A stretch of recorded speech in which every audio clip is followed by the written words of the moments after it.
नमस्कार दोस्तों, लक्ष्मी ट्यूटोरियल में आप सभी का स्वागत है। पर्यावरण एवं पारिस्थितिकी से आज कुछ प्रश्नों को फिर से मैंने तैयार किया है। चलिए शुरू करते हैं। सत्य कथन का चयन करना है। पहला कथन है, वर्ष 2006 में शहरी क्षेत्रों में पब्लिक परिवहन का अधिक उपयोग करने के लिए नेशनल अर्बन ट्रांसपोर्ट पॉलिसी योजना को चलाया गया था। वर्ष 2006 में शहरी क्षेत्रों में जो पब्लिक परिवहन होता है उसका अधिक प्रयोग करने के लिए कौन सा चलाया गया था? National urban transport policy. ये पहला कथन था। दूसरा है मिथाइल आइसोसाइनेट। मिथाइल आइसोसाइनेट आपने सुना भी होगा, भोपाल गैस त्रासदी में इसका ही होता है। ये गैस फैल गई थी और इससे क्या हुआ था, सारे शहर में फैली थी और इससे कुछ ही घंटों में हजारों लोग इसके चपेट में आ गए थे। तो ये कह रहा है मिथाइल आइसोसाइनेट एक रंगहीन आंसू उत्प्रेरक ज्वलनशील गैस है जो अत्यंत विषैली होती है। इसका प्रयोग कार्बोनेट कीटनाशियों के उत्पादन के लिए भी किया जाता है। ये दूसरा कथन था। तो हमें बताना है कि इसमें से सत्य कौन सा है। ये दोनों ही कथन सत्य है, यानी कि ए भी दोनों। अगला प्रश्न है, निम्नलिखित में से कौन कौन से कथन सत्य? इसमें भी हमें सत्य कथन का चयन करना है। वायुमंडल में क्लोरीन, ब्रोमीन आदि अणुओं का उत्सर्जन मानव जनित प्रक्रियाओं के कारण होता है। ये कह रहा है जो वायुमंडल में क्लोरीन और ब्रोमीन आदि अणुओं का उत्सर्जन होता है वो कैसे होता है? मानव जनित प्रक्रियाओं के कारण होता है और ये ओजोन विनाश का कारण बनती है। ये किसके कारण बनती है? ओजोन विनाश का। ओजोन का विघटन करने वाले पदार्थ CFC, HCFC और कार्बन टेट्राक्लोराइड आदि हैं। ये कह रहा है ओजोन का विघटन करने वाले और कौन से पदार्थ? क्लोरोफ्लोरोकार्बन और कौन सा है? हाइड्रोक्लोरोफ्लोरोकार्बन और कार्बन टेट्राक्लोराइड आदि।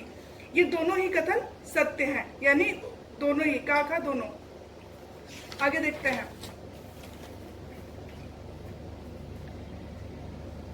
निम्नलिखित कथनों पर विचार करें। पहला कथन है, वायुमंडलीय उत्क्रमण अथवा तापमान उत्क्रमण तब होता है। ये कह रहा है वायुमंडलीय उत्क्रमण अथवा तापमान उत्क्रमण तब होता है जब ठंडी वायु के ऊपर गर्म वायु की परत बन जाती है।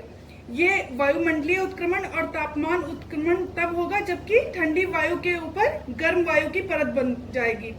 इससे ऊंचाई के साथ तापमान गिरने की प्रक्रिया उलट जाती है।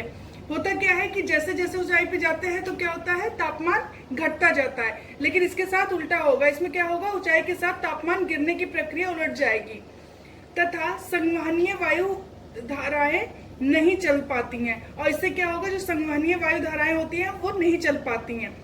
एक उल्टी ताप प्रवणता बनती है और उल्टी ताप प्रवणता बनती है तथा वायु परिसंचरण सीमित हो जाएगा। और वायु परिसंचरण क्या होगा, सीमित होगा। स्थिर वायु संगति में प्रदूषण फंसकर रह जाएंगे। और जो स्थिर वायु संगति होगी, क्योंकि उसका वायु परिसंचरण सीमित हो जाएगा, और क्या होता है, वायु धाराएं नहीं चल पाएंगी। और क्या होगा, जो स्थिर वायु संगति होगी उसमें क्या होगा, प्रदूषक जो होते हैं वो उसी में फंसकर रह जाते हैं। ये पहला कथन था। दूसरा है, तापमान उत्क्रमणों में से मौसम प्रणालियों द्वारा होने वाला प्रदूषकों का स्थानांतरण रुक जाता है। ये कह रहा है ताप उत्क्रमणों से क्या होगा, मौसम प्रणालियों द्वारा होने वाला जो प्रदूषकों का स्थानांतरण होता है वो रुक जाएगा। उत्क्रमण प्रायः स्थिर नहीं होता है, लेकिन ये क्या कह रहा है कि ये रुक जाएगा, लेकिन ये प्रायः क्या होता है, ये स्थिर नहीं होते हैं उत्क्रमण। सूर्य की गर्मी और हवाएं इस प्रवणता को तोड़ती रहती हैं। स्थिर नहीं रहता है, क्यों? क्योंकि जो सूर्य की गर्मी और हवाएं होती है इस प्रवणता को क्या करती हैं, तोड़ती रहती हैं। वायु परतों को मिश्रित करती रहती हैं और वायु परतों को मिश्रित करती रहती है। ये दोनों कथन थे। हमें बताना है कि कौन सा असत्य है। तो ना तो का ना ही का, यानी कि दोनों सत्य है। होता क्या, ये पहला कथन था कि वायु उत्क्रमण और तापमान उत्क्रमण कब होगा, जब ठंडी वायु के ऊपर गर्म वायु की परत बनेगी। और इससे क्या होता है कि जो ऊंचाई के साथ तापमान गिरने की प्रक्रिया होती है वो उलट जाती है। वायु और संवहनीय वायु धाराएं जो होती हैं वो चल नहीं पाती हैं और उल्टी ताप प्रवणता बनती है और वायु परिसंचरण सीमित होता है। स्थिर वायु संगति में जो प्रदूषक होते हैं वो फंसकर रह जाते हैं। दूसरा था, तापमान उत्क्रमणों में मौसम प्रणालियों द्वारा होने वाला प्रदूषकों का स्थानांतरण रुक जाता है। ताप उत्क्रमणों से क्या होगा कि मौसम प्रणालियों द्वारा जो प्रदूषकों का स्थानांतरण होता है वो रुक जाता है। और उत्क्रमण क्या होता है, प्रायः स्थिर नहीं होते हैं, क्योंकि सूर्य की गर्मी और हवाएं इन प्रवणता को तोड़ती रहती हैं और वायु परतों को मिश्रित करती रहती हैं। ये दोनों ही कथन बिल्कुल सही हैं। तो हो नातों का ना ही खा, यानी कि कोई भी असत्य नहीं है। आगे देखते हैं, निम्नलिखित में से कौन से कथन सत्य है, विचार करें। इसमें हमें सत्य कथन का चयन करना है। पहला कथन है, वर्ष 2000 में यूरोपीय उत्सर्जन एवं ईंधन नियमन को स्वीकार किया गया। ये कह रहा है वर्ष 2000 में क्या हुआ था, यूरोपीय उत्सर्जन एवं ईंधन नियमन को स्वीकार किया गया। दूसरा कथन है, इस योजना में 4 मुख्य मेट्रो शहरों में भारत के स्टेज 2 उत्सर्जन नियमन को लागू किया गया। ये कह रहा है कि भारत के स्टेज 2 उत्सर्जन नियमन को लागू किया गया था तथा सल्फर की कम मात्रा तथा उच्च दक्षता युक्त ईंधन का प्रयोग किया जाता है। ये कह रहा है कि ये जो योजना थी जो कि वर्ष 2000 में स्वीकार की गई थी, इसमें क्या किया गया था कि 4 मुख्य मेट्रो शहरों में भारत ने स्टेज 2 उत्सर्जन नियमन को लागू किया था। अब ये जो स्टेज 2 उत्सर्जन नियमन था, इसमें क्या था कि इसमें कम सल्फर मात्रा होनी चाहिए जिन गाड़ियों की, और क्या होता है, उच्च दक्षता युक्त ईंधन का प्रयोग किया जाता हो, वो इसमें शामिल थे। तो हमें बताना है कि इसमें से कौन सा सत्य है। ये दोनों ही कथन बिल्कुल सत्य है कि वर्ष 2000 में क्या हुआ था, यूरोपीय उत्सर्जन और ईंधन नियमन को स्वीकार किया गया था, और इस योजना में क्या था, 4 मुख्य मेट्रो शहरों में भारत के स्टेज 2 उत्सर्जन नियमन को लागू किया गया था तथा इसमें क्या था कि सल्फर की कम मात्रा तथा उच्च दक्षता युक्त ईंधन का प्रयोग करना था। तो ये दोनों ही कथन बिल्कुल सत्य है। आगे देखते हैं, निम्नलिखित पर विचार करें तथा सत्य कथन का चयन करें। राष्ट्रीय हरित न्यायाधिकरण की स्थापना अक्टूबर 2010 को राष्ट्रीय हरित न्यायाधिकरण अधिनियम 2010 के तहत पर्यावरण, वनों के संरक्षण और प्राकृतिक संसाधनों संबंधी मामलों की सुनवाई के लिए किया गया था। राष्ट्रीय हरित न्यायाधिकरण यानी एनजीटी के बारे में ये कह रहा है कि इसकी जो स्थापना हुई थी अक्टूबर 2010 को राष्ट्रीय हरित न्यायाधिकरण अधिनियम 2010 के तहत पर्यावरण, वनों के संरक्षण और प्राकृतिक संसाधनों संबंधी मामलों की सुनवाई के लिए की गई थी। ये पहला कथन है। दूसरा है, एनजीटी यानी कि यही नेशनल ग्रीन ट्रिब्यूनल द्वारा सभी वाणिज्यिक वाहनों पर दिल्ली में प्रवेश पर पर्यावरण लेवी कर लागू किया गया। ये कह रहा है कि एनजीटी द्वारा क्या हुआ था कि सभी वाणिज्यिक वाहन पर क्या किया था, दिल्ली में प्रवेश करने पर क्या था, पर्यावरण लेवी कर लागू कर दिया गया था। किसके द्वारा, एनजीटी के द्वारा। एनजीटी ने केंद्र तथा राज्य सरकारों को डीजल वाहनों की खरीद न करने को भी कहा। इसने केंद्र और राज्य सरकारों को डीजल वाहनों की खरीद पर मनाही करने को भी कहा था इसने, एनजीटी ने। चौथा कथन है, एनजीटी का मुख्यालय नई दिल्ली में स्थापित है। ये चारों कथन हमें बताना है कि कौन सा सत्य है। ये सभी सत्य हैं, ये एनजीटी से रिलेटेड सारे थे। चलिए आगे बढ़ते हैं।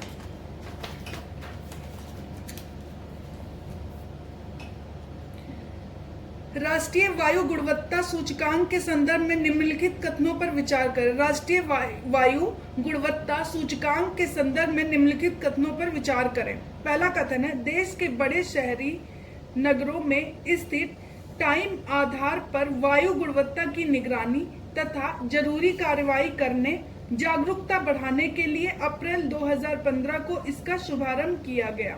ये कह रहा है कि राष्ट्रीय वायु गुणवत्ता सूचकांक देश के जो बड़े शहरी नगरों में क्या है कि स्थित टाइम आधार पर वायु गुणवत्ता की निगरानी और जरूरी कार्रवाई, जागरूकता बढ़ाने के लिए 2015 में इसका शुभारंभ किया गया था।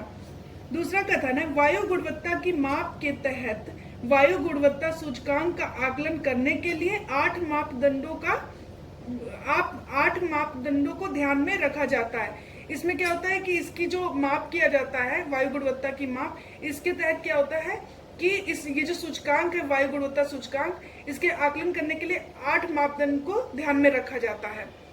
ये जो 8 मापदंड इसमें कौन सा होता है कि जैसे nitrogen dioxide, ozone, ammonia, sulphur dioxide, carbon monoxide, lead, PM10, PM2.5, ये 8 प्रदूषणकारी तत्व हैं, इन पर विचार किया जाता है। इसका प्रदर्शन शुरुआती 10 शहरों से बढ़ाकर देश के 19 शहरों में किया गया। इसका प्रदर्शन शुरुआती तौर पे 10 शहरों से बढ़ाकर अब क्या कर दिया गया, 19 शहरों में किया गया।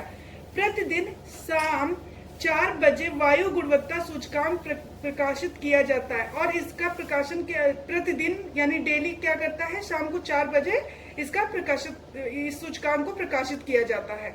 चौथा है, देश भर में कुल 36 सतत परिवेशी वायु गुणवत्ता निगरानी स्टेशनों को राष्ट्रीय गुणवत्ता सूचकांक में जोड़ा गया है। देश भर में कुल 36 सतत परिवेशी वायु गुणवत्ता निगरानी स्टेशनों को राष्ट्रीय गुणवत्ता सूचकांक में जोड़ा गया है। तो ये चारों कथन थे और ये सभी बिल्कुल सही हैं। ये राष्ट्रीय गुणवत्ता सूचकांक के बारे में थे, जो कि कब आया था, अप्रैल 2015 में आया था। क्या करने के लिए, वायु गुणवत्ता की निगरानी और जरूरी कार्रवाइयों को करने के लिए, जागरूकता बढ़ाने के लिए। इसका क्या था कि 8 मापदंडों को ध्यान में रखता है ये आकलन करने के लिए।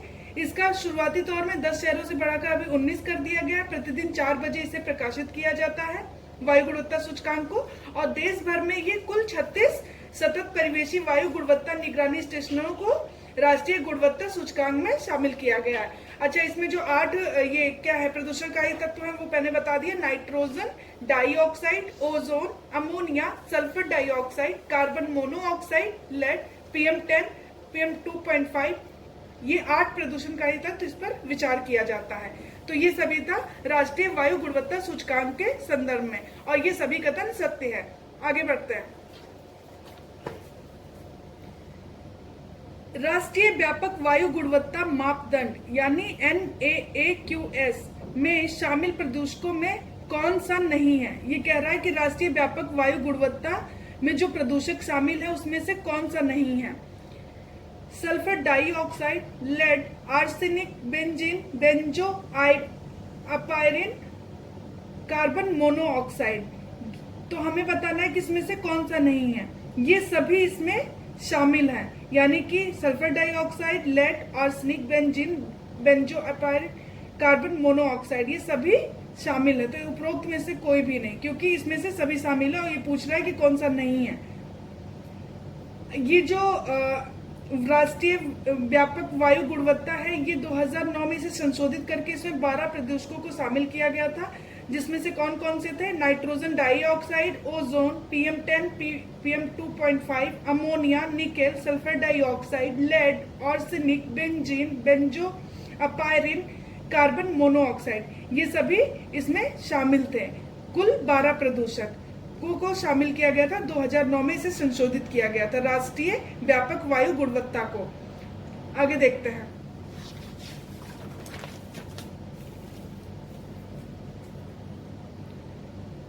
केंद्रीय प्रदूषण नियंत्रण बोर्ड यानी सेंट्रल पॉल्यूशन कंट्रोल बोर्ड के संदर्भ में निम्नलिखित कथनों पर विचार करें। यह एक संवैधानिक संगठन है। इसका गठन जल अधिनियम के तहत सितंबर 1974 में किया गया था। ये कह रहा है कि एक संवैधानिक संगठन है। कौन? CPCB यानी केंद्रीय प्रदूषण नियंत्रण बोर्ड एक संवैधानिक संगठन है और इसका गठन कब किया गया था? जल अधिनियम के तहत 1974 सितंबर में किया गया था। ये पहला कथन है। दूसरा है वायु अधिनियम 1981 के तहत यानी 1981 के तहत इसे वायु अधिनियम 1981 के तहत इसे शक्तियां एवं कार्य सौंपे गए। पर्यावरण एवं वन मंत्रालय तथा राज्य प्रदूषण नियंत्रण बोर्ड को तकनीकी सेवाएं भी देता है। केंद्रीय पॉल्यूशन नियंत्रण बोर्ड क्या करता है कि ये पर्यावरण एवं वन मंत्रालय और राज्य प्रदूषण नियंत्रण बोर्ड को क्या करता है? तकनीकी सेवाएं भी देता है। और इसको क्या कौन सी वायु अधिनियम 1981 के तहत इसे शक्तियां और कार्य भी सौंपे गए। तीसरा कथन है यह बड़े नगरों के लिए कार्यक्रमों का निर्माण करता है। ये कह रहा है कि बड़े नगरों के लिए, ये केवल बड़े नगरों के लिए तो नहीं करता है, ये सभी भारत के सभी क्षेत्रों के लिए ये क्या करता है? कार्यक्रमों का निर्माण करता है। तो ये वाला कथन तो गलत हो गया। आगे देखते हैं।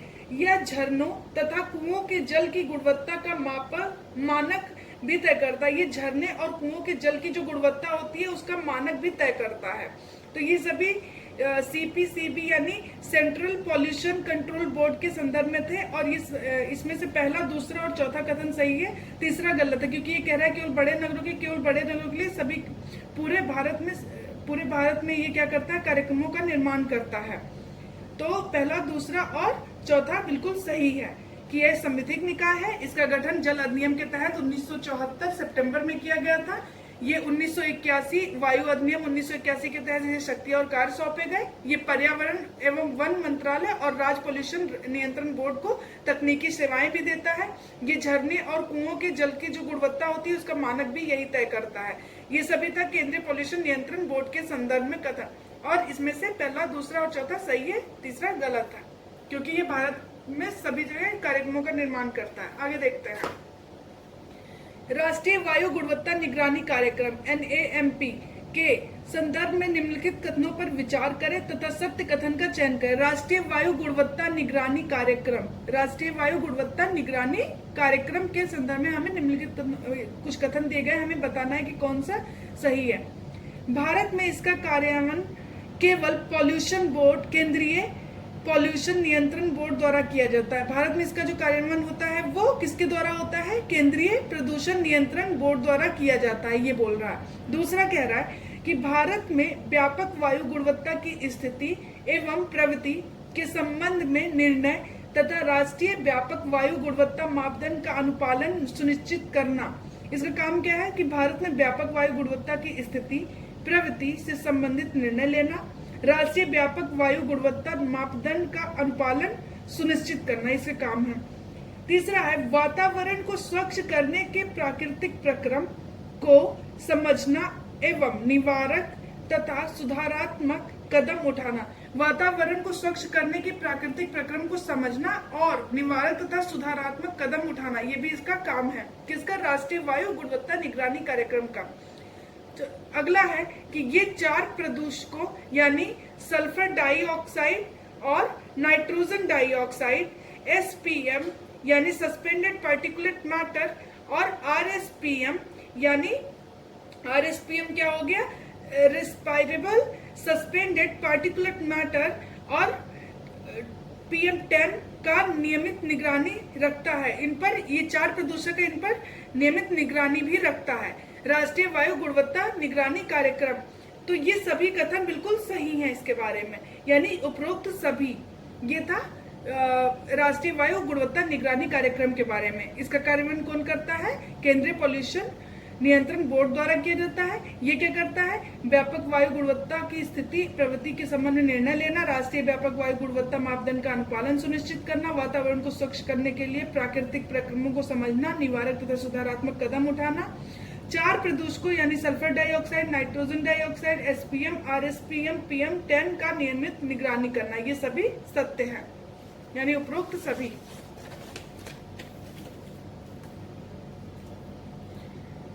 निम्नलिखित पर विचार करें तथा सत्य कथन का चयन करें।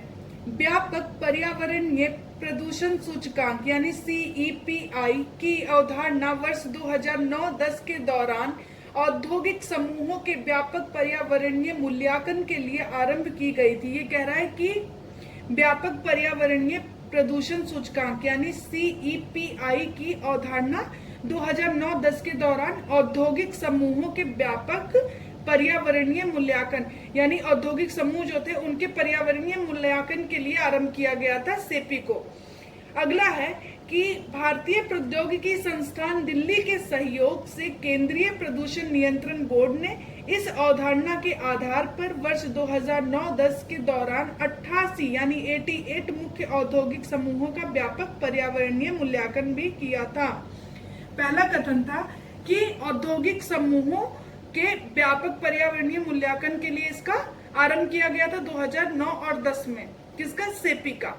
और भारतीय यानी IIT दिल्ली के सहयोग से जो ये केंद्रीय पॉल्यूशन कंट्रोल बोर्ड है इसने क्या किया था कि 2009 और 10 में 88 मुख्य औद्योगिक समूहों का मूल्यांकन भी किया था, पर्यावरणीय मूल्यांकन भी किया था, और ये दोनों ही कथन बिल्कुल सही हैं। वायु प्रदूषण एवं नियंत्रण अधिनियम 1981 के पारित होने के पीछे वायु प्रदूषण एवं नियंत्रण अधिनियम 1981 के पारित होने के पीछे जून 1972 में संयुक्त राष्ट्र संघ द्वारा स्टॉकहोम यानी स्वीडन में जो हुआ था में मानव पर्यावरण सम्मेलन की भूमिका रही। वायु प्रदूषण एवं नियंत्रण अधिनियम 1981 के पारित होने के पीछे क्या रहा कि जून 1972 में यूनाइटेड नेशन यानी संयुक्त राष्ट्र संघ द्वारा स्टॉकहोम में मानव पर्यावरण सम्मेलन की जो भूमिका रही है, इसकी बहुत बड़ी भूमिका रही है। किसकी? मानव पर्यावरण सम्मेलन की भूमिका वायु अधिनियम 1981 के पारित होने के पीछे। दूसरा है कि यह अधिनियम यानी कि वायु अधिनियम 1981, वायु प्रदूषण एवं नियंत्रण अधिनियम 1981, यह अधिनियम मार्च 1981 में पारित तथा मई 1981 में लागू हुआ। ये पारित कब हुआ था? मार्च 1981, यानी मार्च 1981 में पारित हुआ और मई 1981 में ये लागू हो गया था। तीसरा कथन है, इसमें मुख्यतः मोटर गाड़ियों और अन्य कारखानों से निकलने वाले धुएं और गंदगी स्तर निर्धारित तथा नियंत्रित करने का प्रावधान है। इसमें क्या है? वायु प्रदूषण एवं नियंत्रण अधिनियम 1981, इसमें क्या प्रावधान था कि मोटर गाड़ी और जो कारखाने होते हैं उसमें से जो धुआं निकलता है, जो गंदगी का स्तर होता है, उसको निर्धारित और नियंत्रित करने का प्रावधान था। चौथा है कि वर्ष 1987 यानी 1987 में इसमें ध्वनि प्रदूषण को भी शामिल किया गया। इसमें बाद में 1987 में ध्वनि प्रदूषण को भी शामिल कर लिया गया था। ये वायु प्रदूषण को नियंत्रित करने का एक महत्वपूर्ण कानून है। वायु प्रदूषण एवं नियंत्रण अधिनियम 1981, ये क्या है? ये वायु प्रदूषण को नियंत्रित करने का एक महत्वपूर्ण कानून है। अगला है, ये प्रदूषण नियंत्रण बोर्ड को औद्योगिक इकाइयों की निगरानी की शक्ति ही नहीं बल्कि प्रदूषित इकाइयों को बंद करने का भी अधिकार प्रदान करता है। इसके पास ये भी राइट है कि ये उसको प्रदूषण बोर्ड को औद्योगिक इकाइयों की निगरानी करने की ही शक्ति नहीं देता बल्कि उसको बंद करने का भी अधिकार देता है। ये सभी था वायु प्रदूषण एवं नियंत्रण अधिनियम 1981 के बारे में कि इसको जो पारित किया गया था, कब किया गया था? मार्च 1981 में, लागू हुआ मई 1981 में। इसमें मोटर वाहन और मोटर गाड़ियों और कारखानों से जो धुएं निकलते हैं और गंदगी का जो स्तर होता है उसको नियंत्रित करने का प्रावधान था। 1987 में इसे ध्वनि प्रदूषण को भी शामिल कर लिया गया था। और क्या था ये कि इसको ये जो पारित हुआ था, तो ये जो स्टॉकहोम यानी कि जून 1972 में जो यूनाइटेड नेशन संघ द्वारा स्टॉकहोम में मानव पर्यावरण सम्मेलन हुआ था, उसकी बहुत बड़ी भूमिका थी वायु पॉल्यूशन नियंत्रण अधिनियम 1981 के पारित करने में। और अगला था कि ये क्या करता है कि औद्योगिक इकाइयों की निगरानी की शक्ति देता है किसे? प्रदूषण नियंत्रण बोर्ड को।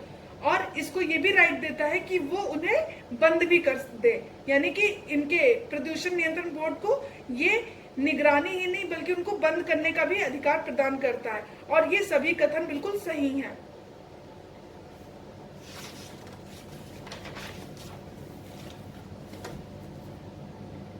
ऑयल जंपिंग के बारे में बोल रहा है। ऑयल जंपिंग के संदर्भ में निम्नलिखित कथनों पर विचार करें और सत्य कथन का चयन करें। ऑयल जंपिंग होता क्या है? देखिए, यह तेरी यानी कि the energy and resources institute के बारे में बोल रहा है कि यह तेरी द्वारा विकसित जैविक उपचार की एक विधि है। ये एक जैविक उपचार की विधि है बोल रहा है ऑयल जंपिंग। इसमें बैक्टीरिया का प्रयोग कर तेल अधिप्लाव को नियंत्रित किया जाता है। इसमें बैक्टीरिया का यूज किया जाता है, उससे क्या होता है? तेल अधिप्लाव जो होता है, ऑयल स्पिल्स होती है, उसको क्या करता है? नियंत्रित कर लेता है। अगला है, ऑयल जंपर बैक्टीरिया तेल में उपस्थित हाइड्रोकार्बन को खाकर उसे गैर हानिकारक कार्बन डाइऑक्साइड और जल में बदल देता है। ये कह रहा है कि जो ऑयल जंपर बैक्टीरिया होता है, यानी कि इसमें बैक्टीरिया का यूज होता है, ये बैक्टीरिया क्या करता है कि जो तेल में उपस्थित हाइड्रोकार्बन होता है उसको खा लेता है और उसमें क्या करता है? गैर हानिकारक CO2 और जल में बदल देता है। इसका ये काम होता है। तो ऑयल जंपिंग के बारे में ये दोनों ही कथन सही हैं बिल्कुल ही, कि ये टेरी द्वारा यानी कि the energy and resources institute द्वारा क्या है?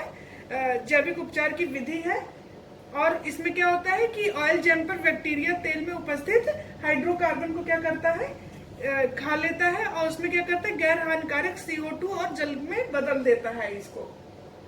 तो ये दोनों था ऑयल जंपिंग के बारे में और ये दोनों ही बिल्कुल सही है। अब ये जो थ्योरी है ये क्या है? ये जो the energy and resources institute, तो ये कब आया था? 1974 में स्थापित हुआ था। और इसमें इसका पहले क्या नाम था? टाटा ऊर्जा अनुसंधान संस्थान। इसका पहला नाम था टाटा ऊर्जा अनुसंधान संस्थान। 1974 में स्थापित हुआ था। TERI the energy and resources institute. तो ये ऑयल जंपिंग के बारे में था। इसमें बैक्टीरिया का प्रयोग किया जाता है। और बैक्टीरिया क्या करता है कि हाइड्रोकार्बन को खाकर ये गैर हानिकारक CO2 और जल में बदल देता है। आगे देखते हैं। ये दोनों ही कदम बिल्कुल सही था। तेल अधिप्लाव नियंत्रण के उपायों में यांत्रिक विधि के संदर्भ में, यानी तेल अधिप्लाव नियंत्रण के उपाय होते हैं जिसमें यांत्रिक, रासायनिक, जैविक कई सारी विधियां होती हैं। ये कह रहा है कि यांत्रिक विधि के संदर्भ में निम्नलिखित कथनों पर विचार करें और सही कथन का चयन करें। हमें देखना है कि इसमें से यांत्रिक विधि कौन सी है। बूम, इसमें तेल क्षेत्र में एक प्रकार की दीवार बना दी जाती है। बूम एक क्या है? यांत्रिक विधि है। इसमें क्या करता है कि जो तेल क्षेत्र होता है उसमें एक दीवार बना दी जाती है। दूसरा है सोरबेट्स, इसमें अवशोषण द्वारा तेल को हटाया जाता है। इसमें क्या होता है कि जो या तो अवशोषण कर लिया जाता है या उसे सोख लिया जाता है और तेल को हटाया जाता है इस विधि द्वारा। सोरबेट्स ये भी एक यांत्रिक विधि है। तीसरा है स्कीमर, यह एक प्रकार के वैक्यूम क्लीनर के समान होता है। तो वैक्यूम क्या करता है? ये तेल को खींच लेता है। ये तीसरा कथन था। चौथा है डिटर्जेंट का प्रयोग कर तेल बुलबुले के माध्यम से वाष्पीकृत किया जाता है। ये कह रहा है डिटर्जेंट का यूज करके तेल में बुलबुले के माध्यम से वाष्पीकृत किया जाता है। इससे जलीय पारितंत्र पर नकारात्मक प्रभाव पड़ता है। ये चारों कथन बिल्कुल ठीक है, लेकिन ये कह रहा है कि यांत्रिक विधि के संदर्भ में हमें बताना। और तेल अधिप्लाव नियंत्रण में बहुत सारी विधियां यूज होती है, रासायनिक, जैविक, यांत्रिक, भौतिक।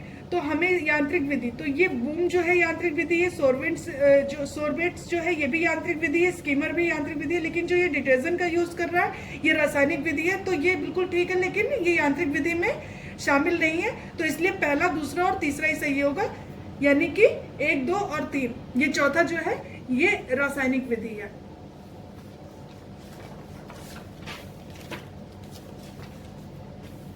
डिसॉल्व ऑक्सीजन, ये बोल रहा है डीओ के संदर्भ में निम्नलिखित कथनों पर विचार करें और असत्य कथन का चयन करें। डिसॉल्व ऑक्सीजन के बारे में पूछ रहा है। इसमें पहला कथन देखते हैं। यह जल में घुलित ऑक्सीजन की वह मात्रा है जो जलीय जीवों के श्वसन के लिए आवश्यक होती है। डिसॉल्व ऑक्सीजन क्या होता है? ये जल में घुलित जो ऑक्सीजन होता है उसकी वह मात्रा होती है जो जलीय जीव जो होते हैं उनके श्वसन के लिए ये आवश्यक होती है।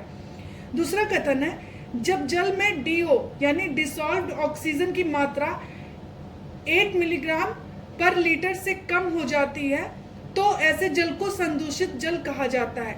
जो डिसॉल्व्ड ये ऑक्सीजन की मात्रा 1 मिलीग्राम पर लीटर से कम होती है तब इसे क्या कहा जाता है? जल को संदूषित जल कहा जाता है। तीसरा कथन है जब यह DO की मात्रा 4 मिलीग्राम पर लीटर से कम हो जाती है तो इसे अत्यधिक प्रदूषित कहा जाता है।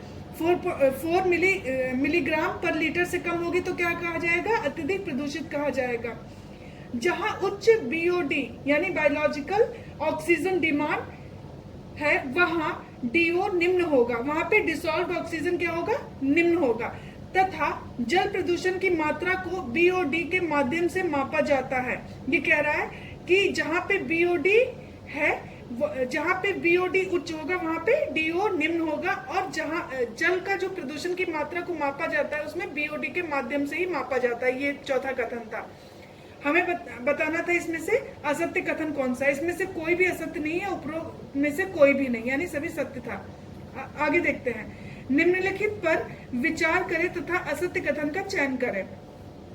रासायनिक ऑक्सीजन मांग यानी COD के बारे में बोल रहा है। जल में ऑक्सीजन की वह मात्रा है। रासायनिक ऑक्सीजन मांग जल में ऑक्सीजन की वह मात्रा है जो उपस्थित कुल कार्बनिक पदार्थों के ऑक्सीकरण के लिए आवश्यक होती है। जो कार्बनिक पदार्थ होता है किसमें? जल में जो उपस्थित कार्बनिक पदार्थ होता है उसके ऑक्सीकरण के लिए किसकी मात्रा जरूरी होती है? रासायनिक ऑक्सीजन मांग। ये किसमें यूज होता है? कार्बनिक पदार्थों के ऑक्सीकरण के लिए। तो पहला कथन था रासायनिक ऑक्सीजन की मांग जल में ऑक्सीजन की वह मात्रा होती है जो उपस्थित कुल कार्बनिक पदार्थों के ऑक्सीकरण के लिए आवश्यक होती है। दूसरा कथन है रासायनिक ऑक्सीजन मांग जल प्रदूषण के मापन के लिए बेहतर विकल्प नहीं है। ये कह रहा है कि रासायनिक ऑक्सीजन मांग जल प्रदूषण मापन के लिए बेहतर विकल्प नहीं है। ये बिल्कुल बेहतर विकल्प है, क्योंकि जो बीओडी होता है, बायोलॉजिकल ऑक्सीजन डिमांड, वो काफी ज्यादा मतलब बहुत लंबी प्रक्रिया होती है, तो उसका यूज नहीं होता है, ना के बराबर होता है बीओडी का। और जो ये सीओडी की बात कर रहे हैं, रासायनिक ऑक्सीजन मांग की, ये जल प्रदूषण मापन के लिए बहुत बेहतर विकल्प होता है। तो इसमें से हमें असत्य कथन का चयन करना था, तो ये दूसरा वाला ही असत्य है, क्योंकि रासायनिक ऑक्सीजन मांग जो है जल प्रदूषण के लिए मापन के लिए बेहतर विकल्प है। और पहला वाला तो बिल्कुल सही था कि रासायनिक ऑक्सीजन मांग जल में ऑक्सीजन की वह मात्रा होती है जो उपस्थित कुल कार्बनिक पदार्थों के ऑक्सीकरण के लिए आवश्यक होती है। चलिए आगे बढ़ते हैं। जैविक ऑक्सीजन मांग यानी बायोलॉजिकल ऑक्सीजन डिमांड के संदर्भ में निम्नलिखित कथनों पर विचार करें। ऑक्सीजन की वह मात्रा जो जल में कार्बनिक पदार्थों के जैविक रासायनिक अपघटन के लिए आवश्यक होती है, जैसा कि पिछले प्रश्न में भी था। दूसरा, बायोलॉजिकल ऑक्सीजन डिमांड के माध्यम से केवल जैव अपघटक का पता चलता है। ये कह रहा है कि जैविक ऑक्सीजन मांग के माध्यम से क्या होता है, केवल जैव अपघटक का पता ही चलता है। प्रदूषण मापन में इसका इस्तेमाल नहीं किया जाता क्योंकि यह बहुत लंबी प्रक्रिया है। ये कह रहा है कि जो बायोलॉजिकल ऑक्सीजन डिमांड है यानी कि जैविक ऑक्सीजन मांग है, इसका पॉल्यूशन मापन में नहीं यूज किया जाता। क्यों? क्योंकि ये बहुत ही लंबी प्रक्रिया होती है। हमें बताना है कि इसमें से कौन सा सत्य है। तो ये दोनों ही कथन बिल्कुल सत्य है कि ये ऑक्सीजन की वह मात्रा होती है जो जल में कार्बनिक पदार्थों के जैव रासायनिक अपघटन के लिए आवश्यक होती है, जैव रासायनिक अपघटन के लिए आवश्यक होती है। और इसमें जैव अपघटन का ही पता चलता है बीओडी से, और इसका यूज नहीं किया जाता क्योंकि ये बहुत ही लंबी प्रक्रिया होती है। चलिए आगे देखते हैं। निम्नलिखित कथनों पर विचार करते हुए सत्य कथन का चयन करें। पहला कथन है, जिस जल में जलमल जैसे जैविक अपशिष्टों का प्रदूषण होता है, जिस जल में जलमल जैसे जैविक अपशिष्टों का प्रदूषण होता है उसमें ई कोलाई जैसे जीवाणुओं की अधिक संख्या पाई जाती है। जिस जल में क्या होता है, जल और मल जैसे जैविक अपशिष्ट जो होते हैं वो उस कारण से ये प्रदूषण होता है। जिस जल में उसमें ई कोलाई जैसे जीवाणुओं की अधिक संख्या पाई जाती है। सर्वाधिक संभाव्य संख्या एमपीएन की सहायता से ई कोलाई आदि जीवों को पहचाना एवं मापा जा सकता है। सर्वाधिक संभाव्य संख्या यानी एमपीएन की सहायता से क्या करता है, ई कोलाई जो होते हैं उन जीवों को पहचाना और मापा जा सकता है। प्रदूषित जल में उच्च एमपीएन पाया जाता है। जो प्रदूषित जल होगा उसमें एमपीएन की मात्रा क्या होगी, उच्च होगी। और ये दोनों ही कथन बिल्कुल सही हैं। तो उपरोक्त दोनों। आज के लिए इतना ही। Thank you so much.